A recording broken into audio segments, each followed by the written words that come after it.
ආයුබෝවන්. පහුගිය දින කීපය පුරාවටම පෞද්ගලික හේතුවක් හින්දා මට ඔයාලත් එක්ක මේ ඇතිවුණු දේශපාලනික කාරණා සම්බන්ධයෙන් සාකච්ඡා කරන්නට බැරිවීම ගැන මුලින්ම මම ඔයාලගෙන් සමාව ඉල්ලනවා. මාර්තු මාසේ 14 වෙනි සිකුරාදා. ඒ කියන්නේ ඊයේ දවසේ ශ්‍රී ලංකා පාර්ලිමේන්තුව තුළ සුවිශේෂී සිද්ධියක් සිද්ධ වෙනවා.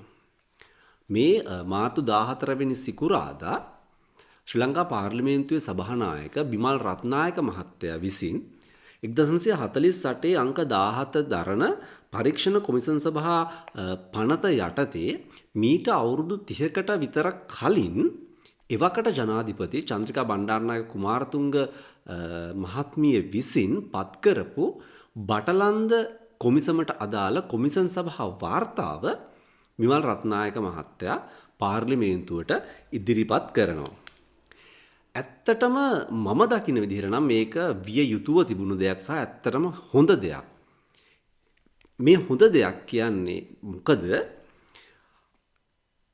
මේ බටලන්ද කොමිසම් සභා වාර්තාව ගැන අපි අවුරුදු 30ක් තිස්සේ කතා කරනවා. බටලන්ද ගැන ඊටත් වඩා කාලයක් තිස්සේ කතා කරනවා.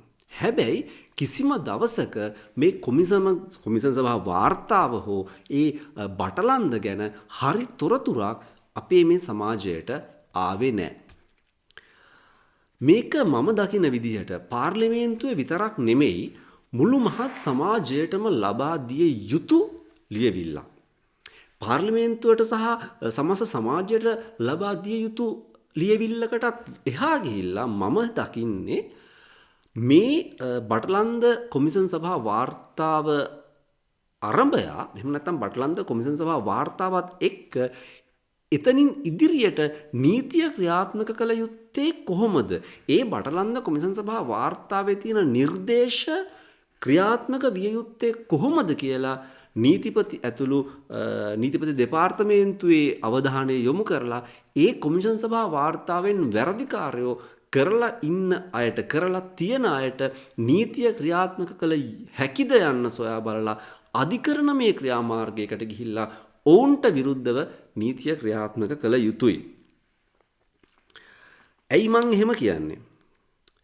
දැන් අපි මේ වර්තමාන සමාජය තුළ මේ සමාජ මාධ්‍ය ඇත්තටම කියනවා නම් සමාජ මාධ්‍ය ප්‍රචලිත වෙලා තියෙන මේ වකවානුව තුළ මේ විදිහට මේ බටලන්ද කොමිසම් සභා වාර්තාව පාර්ලිමේන්තුවට ඉදිරිපත් වුණා කියලා මේ සමාජ මාධ්‍ය හරහා සමාජ මාධ්‍ය පරිශීලනය කරන මේ වර්තමාන සමාජයේ දැනගත්තට ඇත්තටම කියනවා නම් මේ බටලන්ද කොමිසම් සභා වාර්තාව පාර්ලිමේන්තුවට ආවේ පළවෙනි වතාවට නෙමෙයි.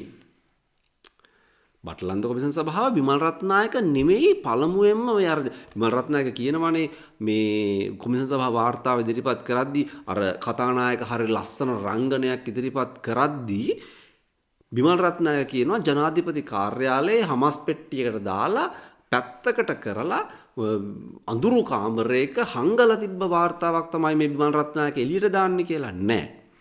මේ කොමිසම් සභා වාර්තාව ඒ කියන්නේ බටලන්ද කොමිසම් සභා වාර්තාව මීට අවුරුදු 24කට කලින් 2001 වසරේ නොවැම්බර් මාසයේදී ජනතා විමුක්ති පෙරමුණේ මන්ත්‍රීවරු 10 දෙනෙක් විපක්ෂයේ ඉඳගෙන චන්ද්‍රිකා බණ්ඩාරනායක මැතිණියගේ ආණ්ඩුව ආරක්ෂා කරන්න පරිවාස ආණ්ඩුව ගහලා තියෙන කාලෙදී එවකට කාර්යභාරයක් නොමැති ඇමති කෙනෙක් විදියට හිටපු විජේපාල මෙන්ඩිසොත් පාර්ලිමේන්තුවට ඉදිරිපත් කරනවා. හැබැයි ඒ ඉදිරිපත් කෙරුවත් ඒකේ තියෙන කරුණු සමාජගත වුණේ නැහැ. මොකද ඒ කාලේ සමාජ මාධ්‍ය ප්‍රචලිත නැහැ. සමාජ මාධ්‍ය කියලා දෙයක් නැහැ. ඒ කාලේ තියෙන්නේ මුද්‍රිත සහ ශ්‍රව්‍ය දෘශ්‍ය මාධ්‍ය විතරයි. ඒ වගේ මේ ගැන ලොකු කතිකාවක් ඇති වෙන්නේ නැහැ. ඒ කාලේ වුණත් මේ සමාජයේ තියෙන ප්‍රශ්න ගැන කතා කරන මාතෘකා වැඩියේ කතා බහට ලක් වෙන්නේ නැහැ. ඒක නිසා ඒ බටලන්ද කොමිසම් සභා වාර්තාව ගැන සමාජයට ආවේ නැහැ. ඒක හින්දා මම විශ්වාස කරනවා මේ බටලන්ද කොමිසම් සභා වාර්තාව පාර්ලිමේන්තුවට ඉදිරිපත් කිරීමෙන් නවතින්නේ නැතිව මේක සමාජයට මුදා හැරලා සමාජයේ ඉන්න සමාජයේ සමස්ත සමාජයටම මේක දැනගන්නට ඉඩ සලස්වලා නීතිපති දෙපාර්තමේන්තුව හරහා මේකට විරුද්ධව නීතිය ක්‍රියාත්මක කරන්නට පුළුවන්ද කියන දේ හොයා බලලා අධිකරණ මේ ක්‍රියාමාර්ගයකට ගිහිල්ලා මේකේ වැරදිකරුවන්ට දඬුවම් කළ යුතුයි. ඇයි මම එහෙම කියන්නේ? මේ කොමිසම් සභා වාර්තාව ප්‍රකාරව මේකේ ඉදිරි ක්‍රියාමාර්ග ගැනීම ප්‍රධාන වශයෙන්ම රනිල් වික්‍රමසිංහ කියන හිටපු ජනාධිපතිවරයාට ගේ පැත්තෙන් ගත්තොත් අතිශය වැදගත්. හේතුව අවුරුදු 30ක් 35ක් තිස්සේම රනිල් වික්‍රමසිංහ කියන චරිතයට කළු පැල්ලමක් විදිහට ඔහුගේ විරුද්ධවාදීන් එල්ල කරන චෝදනාව තමයි බටලන්ද එකක හැමදාම මේ රනිල් වික්‍රමසිංහ කියන චරිතයව පාගණ්ඩ රනිල් වික්‍රමසිංහ කියන චරිතයට මඩ ගහන්න ජනතා විමුක්ති පෙරමුණ සහ වාමාංශික බලවේග හැමදාම වැඩ කෙරුවා, හැමදාම කටයුතු කෙරුවා. දැන්වත් මේක නවත්තලා රනිල් වික්‍රමසිංහ කියන හිටපු ජනාධිපතිවරයාව මේ චෝදනාවලින් නිදොස් කොට නිදහස් කළ යුතුයි. ඒ කියන්නේ බටලන්ද වදකාගාරය ගැන චෝදනා කරමින් බටලන්ද වදකාගාරය උපුටා ගනිමින් රනිල් වික්‍රමසිංහට චෝදනා කරන ජනතා විමුක්ති පෙරමුණ රනිල් වික්‍රමසිංහ වරදකාරයා කිරීමේ අරමුණෙන් පාර්ලිමේන්තුවට ඉදිරිපත් කරපු මේ බටලන්ද කොමිෂන් සභා වාර්තාව අනුවම රනිල් වික්‍රමසිංහ නිදොස් කොට නිදහස් කියන ලේබලය ඔහු ඉදිරියේ අලවනවා ඒකාන්තයි. ඒක නිසා මම විශ්වාස කරන හැටියට මේ බටලන්ද කොමිසම් සභා වාර්තාව පාර්ලිමේන්තුවට ගෙනීම ඉතාමත් වැදගත්, ඉතාමත් කාලෝචිත ක්‍රියාවක්. මේ බටලන්ද වාර්තාව කියන එක සකස් කරන්නේම රනිල් වික්‍රමසිංහ එවකට විපක්ෂ නායකවරයාට එරෙහිව ඔහුව දඬු කඳේ ගහන්න බලාගෙන තමයි මේ බටලන්ද කොමිසම පත් කරන්න. ඒ කියන්නේ හිටපු ජනාධිපති චන්ද්‍රිකා බණ්ඩාරනායක කුමාරතුංග මැතිනිය මේ බටලන්ද කොමිසම පත් කරන්නෙම රනිල් වික්‍රමසිංහව දඬු කඳේ ගහන්න. වෙන තව කරුණු තිබ්බ සමාජයෙන් තිබුණු යම් විරෝධයක් තිබ්බ මේ බටලන්ද වදකාගාරය ගැන මේ ගැන හොයන්න කියලා සමාජයේ ප්‍රතිරෝධයක් තිබ්බ. ඒකටත් පිළියමක් වශයෙන් රනිල් වික්‍රමසිංහව දඬු කඳේ ගැසීම කියන කාරණාව මුල් කරගනිමින් තමයි බටලන්ද කොමිසම චන්ද්‍රිකා බණ්ඩාරනායක ජනාධිපතිනිය පත් කරන්නේ. ඇයි චන්ද්‍රිකා ඒ විදිහට රනිල්ව දඬු කඳේ ගහන්න කොමිසමක් පත් කරන්නේ? අපිට දැන් මේ වර්තමානයේදී පේනවනේ චන්ද්‍රිකා බණ්ඩාරනායක සහ රනිල් වික්‍රමසිංහ බොහොම සමීප හිතවතුන් කියලා. හැබැයි එහෙම හිතවතුන් විදිහ රනිල් වික්‍රමසිංහ සහ චන්ද්‍රිකා බණ්ඩාරනායක කියන්නේ ඒ කාලේ නැටුම් පන්ති එකට ඩාන්ස් කරපු අය. පවුල් දෙක හිතවත්තු තමයි. හැබැයි වර්තමානයේ පවතින චන්ද්‍රිකාගේ සහ රනිල්ගේ කුළුපග මිත්‍රකම ඇති වෙන්නේ මහින්ද රාජපක්ෂ ජනාධිපතිවරයා ජනාධිපති වුණාට පස්සේ. ඊට කලින් රනිල් වික්‍රමසිංහ සහ චන්ද්‍රිකා බණ්ඩාරනායක මැතිනිය වෛරක්කාරයෝ දෙන්නේ. මේ වෛරක්කාරකම ඇති වුණේ නිකන් නෙමෙයි. මේ වෛරක්කාරකම ඇති වෙන්නේ චන්ද්‍රිකා බණ්ඩාරනායක ජනාධිපතිනියගේ සොහොයුරා, ඒ කියන්නේ මල්ලි අනුර බණ්ඩාරනායක මහත්තයව මුල් කරගෙන. අනුර බණ්ඩාරනායක මහත්තයා ශ්‍රී ලංකා නිදහස් පක්ෂයේ නායකත්වයට තරග කරනවා, නායකත්වයේ වෙනුවෙන් නායකත්වයේ බලාගෙන ඉන්නවා. එස්.පී. දිසානායක මංගල සමරලා වගේ අය අනුර බණ්ඩාරනායක වෙනුවට චන්ද්‍රිකා බණ්ඩාරනායකව අරගෙන ඇවිල්ලා ශ්‍රී ලංකාවේ නායකත්වයට පත් කරන්නට වැඩ කරනවා. ඒක හරහා චන්ද්‍රිකා බණ්ඩාරනායකව බස්නාහිර පළාත් සභා මහාමැති ධූර අපේක්ෂකයා බවට පත් කරනවා. එතනින් නවතින්නේ නැතුව චන්ද්‍රිකා බණ්ඩාරනායකව 1994 අප්‍රේල් මාසෙ තිබුණු මහමැතිවරණයේදී අගමැති අපේක්ෂකයා විදිහට නම් කරනවා.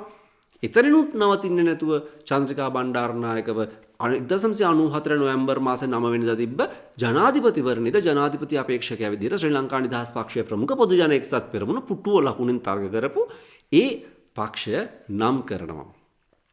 හැබැයි එහෙම නම් කරද්දී 1977 ඉඳලම ශ්‍රී ලංකා නිදහස් පක්ෂයට උරුමකම් කියාගෙන ශ්‍රී ලංකා නිදහස් පක්ෂයේ නායකත්වයේ බලාගෙන හිටපු අනුර බණ්ඩාරනායක කලකිරෙනවා. අනුර බණ්ඩාරනායක කලකිරලා තමන්ගේ සහෝදරියට විරුද්ධව ශ්‍රී ලංකා නිදහස් පක්ෂය තුල කැරැල්ලක් ඇති කරනවා මෛත්‍රීපාල සේනානායකලා ඒ කට්ටියත් එක්ක.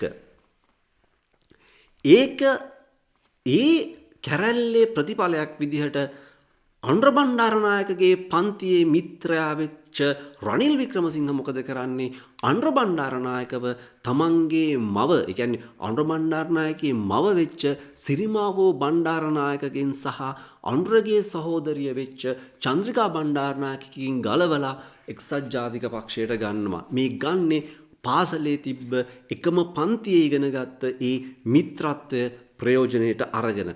මෙන්න මේ කාරණාව අරඹයා චන්ද්‍රිකා බණ්ඩාරනායකට දැඩි වෛරයක් හටගන්නවා රනිල් වික්‍රමසිංහත් එක්ක. මොකද තමන්ගේ සහෝදරයාව තමන්ගෙන් සහ තමන්ගේ මෑණියන්ගෙන් වෙන් කරලා ඔවුන් අතර ජම්මාන්තර වෛරක්කාරකමක් ඇති කිරීම නිසාවෙන් තමයි රනිල් වික්‍රමසිංහත් එක්ක චන්ද්‍රිකා බණ්ඩාරනායක වෛර බඳින්නේ. 2000 වසරේ සැප්තැම්බර් මාසයේදී සිරිමාවෝ බණ්ඩාරනායක මැතිණිය අභාව ප්‍රාප්ත වෙනකන් චන්ද්‍රිකා බණ්ඩාරනායකගේ මූණවත් බලන්නට අනුර බණ්ඩාරනායක කටයුතු කෙරුවේ නැහැ. මෙන්න මේ තරහා ඇති කෙරුවේ රනිල් වික්‍රමසිංහ කියන කාරණාව උඩ චන්ද්‍රිකා බණ්ඩාරනායක රනිල් වික්‍රමසිංහත් එක්ක ජම්මාන්තර වෛරයක් හටගත්තා. ඒකේ ප්‍රතිඵලයක් විදිහට රනිල් වික්‍රමසිංහව දඬුකඳේ ගහන්නට තමයි චන්ද්‍රිකා බණ්ඩාරනායක 1948 අංක 17 දරන පරීක්ෂණ කොමිසම් සභා පනත යටතේ බටලන්ද කොමිසම පත් කරන්නේ.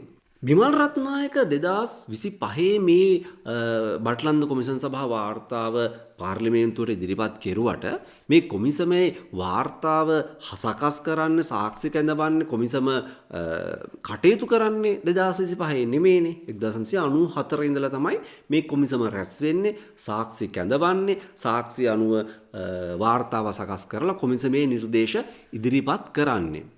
හැබැයි රනිල් වික්‍රමසිංහව දඬුකඳේ ගැසීම අරඹයා පත් කරපු කොමිසම රනිල් වික්‍රමසිංහවට මරණ දඬුවම රනිල් චන්ද්‍රිකා බණ්ඩාරනායක මැතිණිය පහුගිය ඊට පස්සේ පහු කාලෙක කිව්වා මේ බටලන්ද කොමිසම පත් කරේම රනිල් වික්‍රමසිංහට මරණීය දඬුවම දෙන්න බලාගෙන.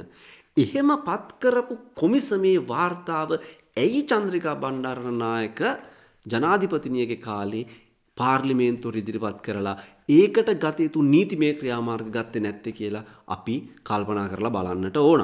ඒකට හේතුව තමයි ඒ කොමිසම රැස් වෙලා සාක්ෂි කැඳවලා විමර්ශනය කරාට පස්සේ ඒ සකස් කරපු වාර්තාව චන්ද්‍රිකාවගේ අතට දුන්නට පස්සේ ඒ වාර්තාව චන්ද්‍රිකා කියවලා බැලුවාම ඒ කොමිෂන් සභා වාර්තාව අනුව රනිල් වික්‍රමසිංහ කියන්නේ දඬුවමකට ලක් කළ යුතු චරිතයක් නෙමේ. ඒ කොමිසම් සභා වාර්තාව අනුව රනිල් වික්‍රමසිංහ කියන්නේ වැරදිකාරයෙක් නෙවෙයි. ඒක දැක්කට පස්සේ තමයි චන්ද්‍රිකා බණ්ඩාරනායක තීරණය කරන්නේ මේ කොමිසම් සභා වාර්තාව මම සමාජගත කරන්නේ නැහැ. පාර්ලිමේන්තුවට දාන්නේ. ඒක දුන්නොත් රනිල් වික්‍රමසිංහට එරෙහිව රනිල් වික්‍රමසිංහට අලවපු අර බටලන්ද වදකයා කියන ලේබල් එක ඔවුන්ටම ගලවන්නට සිද්ධ වෙනවා කියලා චන්ද්‍රිකා බණ්ඩාරනායක දැක්කා. අන්න ඒ හේතුව උඩ තමයි කොමිසම් සභා වාර්තාව පාර්ලිමේන්තුවටවත් සමාජයටවත් ඉදිරිපත් කරන්නේ නැත්තේ. ඒ වෙනුවට චන්ද්‍රිකා මොකද්ද කරන්නේ? තමන්ගේ හිංචයියන් විදිහට තමන්ගේ පාර්ලිමේන්තුවේ තමන්ගේ ආණ්ඩුවේ හිටපු තමන්ගේ අතිශය හිතවත් മന്ത്രിවරු හරහා හැමතිස්සෙම රනිල් වික්‍රමසිංහට විරුද්ධව මේ බටලන්ද කොමිසම බටලන්ද ගැන චෝදනා කරන්නට ලක් කරන මංගල සමරවීර එස්.බි. දිසානායක ජයරාජ් ෆර්නැන්ඩ්ගුල්ලේ දීමු ජයරත්න මහින්ද රාජපක්ෂ ඔය ආකාරයට ගත්තොත් එහෙම ඒ කාලේ හිටිය චන්ද්‍රිකාට අතිශය හිතවත් සියලුම ඇමතිවරු ලවා රනිල් වික්‍රමසිංහට චෝදනා කරනවා මඩ ගහනවා. හැබැයි කිසිම දවසක කොමිසම් සභා වාර්තාව පාර්ලිමේන්තුවට දුන්නේ නැහැ.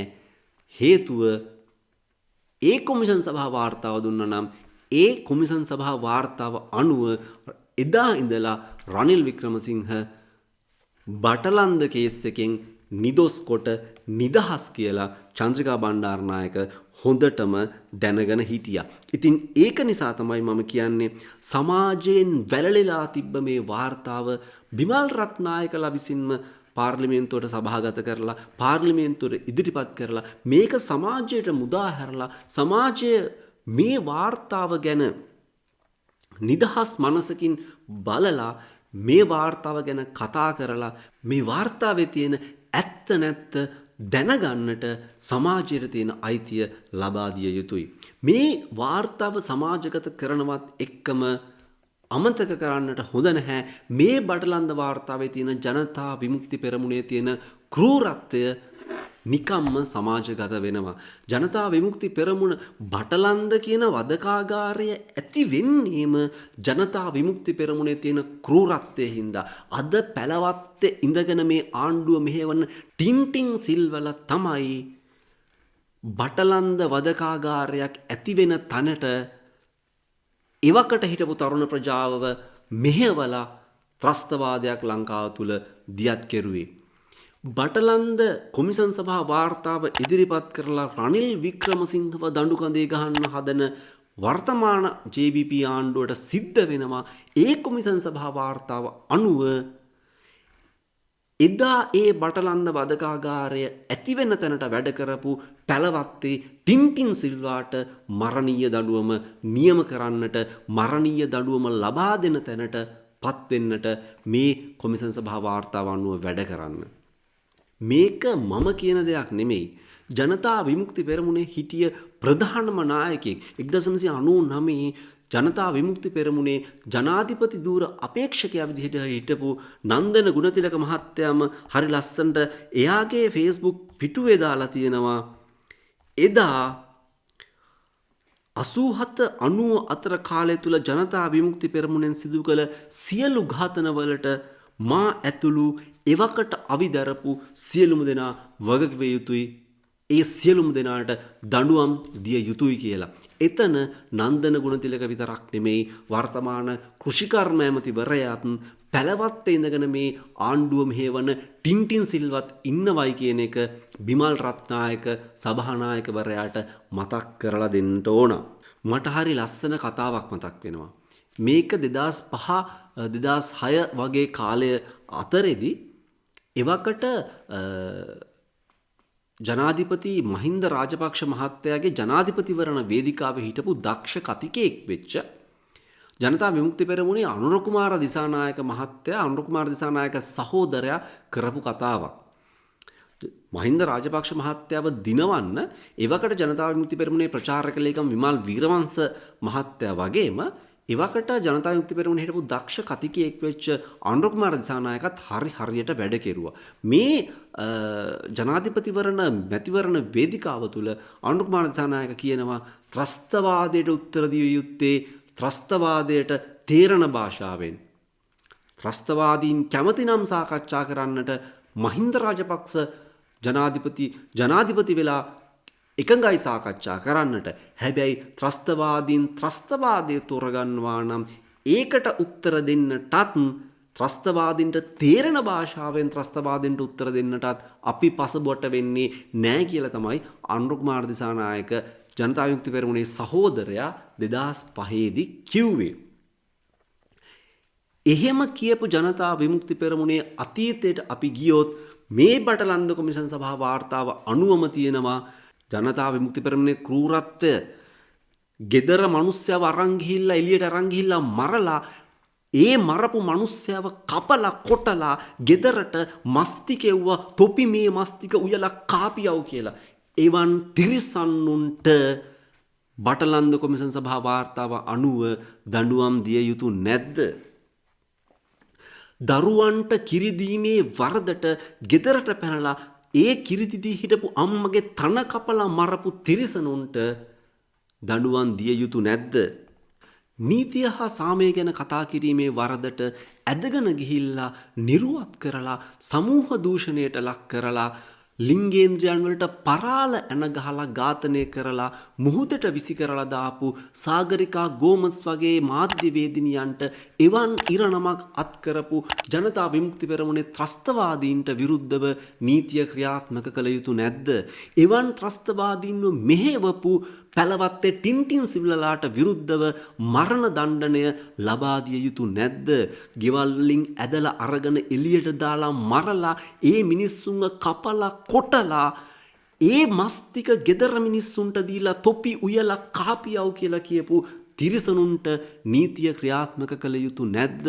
ඒ මරපු මිනිස්සුන්ට ගෞරවනීය විදිහට සලකලා මිනිය උස්සලා ගෞරවයට සලකන්නට ඉඩ නොදී දණිහෙන් ඉහළට ඉස්සුවොත් තොපිව වෙඩි තියලා මරණවයි කියලා නීති දාපු තුන්ඩු කෑල්ලෙන් කඩවල් වහලා ඇඳිරි නීතිය දාපු ජනතා විමුක්ති පෙරමුණේ තිරිසනුන්ට විරුද්ධව නීතිය ක්‍රියාත්මක කළ යුතු නැද්ද කියලා මම මේ වීඩියෝ එක බලන ඔයාලගෙන් අහනවා.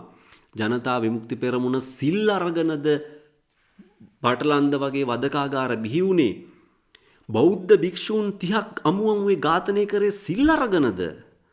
කතෝලික පූජකවරුන් ඊට අමතරව පොලිස් නිලධාරීන් 340 ගාණක්, හමුදා නිලධාරීන් 209ක්, රාජ්‍ය සේවකයන් 487ක්, විදුහල්පතිවරුන් 50ක්, නීතිඥවරුන් 10ක්, ඉංජිනේරුවරුන් 3ක්, විශ්වවිද්‍යාල මහාචාර්යවරුන් 2 දෙනෙක්, මාධ්‍යවේදීන් 4 දෙනෙක්, වෛද්‍යවරුන් 4ක්, හමුදා නිලධාරීන්ගේ පවුල්වල සමාජිකයන් 69ක්, පොලිස් නිලධාරීන්ගේ පවුල් සමාජිකයන් 93 දෙනෙක්, ග්‍රාමාරක්ෂක බටයන් 98ක්, වතු අධිකාරිවරුන් 18ක්, රජයේ ඔත්තුකරුවන්සේ සැකකල අය 260ක්, එක්සත් ජාතික පක්ෂ හිතවතුන් 1735ක්, ශ්‍රී ලංකා නිදහස් පක්ෂ හිතවතුන් 102ක්, එක්සත් සමාජවාදී පෙරමුණේ හිතවතුන් 64ක්, දේශපාලඥයින් 6ක්, ප්‍රසිද්ධ ව්‍යාපාරිකයන් 6ක්, මහජන නියෝජිතයින් 64ක්, වෘත්තීය සමිති නායකයන් 27ක්, වෙනත් දේශපාලන මිනිබැරුම් 2892ක් කරපු ජනතා විමුක්ති පෙරමුණේ ත්‍රස්තවාදීන්ට සහ ඒ ත්‍රස්තවාදීන්ව මෙහෙයවපු ටින්ටින් සිල්වලාට නීතිය ක්‍රියාත්මක කළ යුතු නැද්ද? මේ වැඩසටහන වෙනුවෙන් මම කරුණු හොයද්දී මුහුණු පොතේ හරි ලස්සන කමෙන්ට් එකක් තිබ්බා. ඒ කමෙන්ට් එක දාලා තිබ්බේ කවුද කියන එක මම හයිඩ් කරන්නම්. මම ඒ කමෙන්ට් එකත් ඔයාලට දාන්නම්. ඒ කමෙන්ට් එකේ ලියලා තිබ්බා මෙන්න මෙහෙම: මගේ මහත්තයා මැරුවේ ගෙදර තිබුණු බබාට තෑගි ලැබිලා තිබුණු සෙල්ලම් පිස්තෝල ඉල්ලලා. ඒක ඇත්ත එකක් කියලා හිතලා. පස්සේ ගෙදරටම ඇවිත් සමාව ඉල්ලුවා ඔය කාලකන්ණී. ඔය කාලකන්ණී හැත්තට සාප වේවා සාප වේවා සාප වේවා. ඕකුන්ට පිස්සු හැදිලා මැරෙන්න ඕන JVP හැති කරේ කියලා හරි ලස්සන ඒ පෝස්ට් එකක් තිබ්බා.